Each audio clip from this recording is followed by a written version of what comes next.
Gordon, for example, he's maintained 3 Michelin stars for 20 years in England. It's amazing. You know how hard it is? You're reviewed twice a year by the inspectors. You got to keep that standard and that quality at an all-time high and be consistent and diligent. And I just find that fascinating. And then, but he's a chef first. He's an entrepreneur. Then he's like a TV person. And then he's like, all these different things, but he's a chef. And that's what I am. My dream was always to have my own restaurant. I wanted to be the captain of my ship. I wanted to cook the food that spoke to me. I wanted to make people happy through my craft and have others grow with me and have opportunities to be successful. That was a goal. Television came knocking on my door because that was really, I'm a good looking young kid, chef at the time. Latin food was starting to get a bigger understanding and appreciation. Food Network started coming back in its infancy.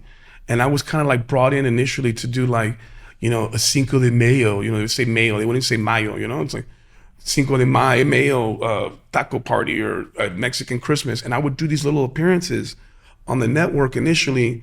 And they were like, man, you're well-spoken, you're good-looking, you're talented, shit, whatever. And then I would be asked to do another show. And it kind of just started snowballing like that. And then I still do this. I only wanted to do television, not to promote myself or any of that, but to have people come to my restaurant. I wanted to use it as a marketing tool.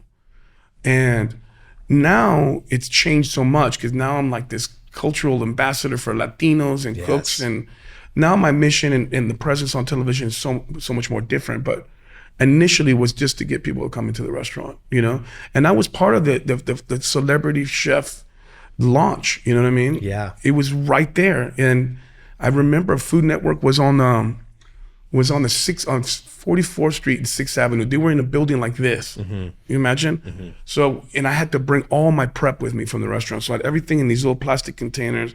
I'm bringing this shit up in a taxi, you know what I mean? And trying to get up there and I'm cooking this dish and the damn fire alarm's going off because they don't have the proper venting because you're not supposed to cook in a corporate building like that, you know what I mean? And all that kind of stuff. And we just didn't really know what we were doing at that time. And I remember going into the studio and seeing all the set pieces all tucked into this corner because they literally just had one big room that we were doing all the shows in. And then from there, it just, it started coming and other shows been coming, and I've been doing television for 24 years, 23 years. I've been on television a long time. Yeah. And I never thought that was going to be such a big part of my life. Like I really didn't. I thought, I'd fall out of favor or some other hotshot young chef is going to come here and kind of like bump me off or whatever. And it hasn't happened.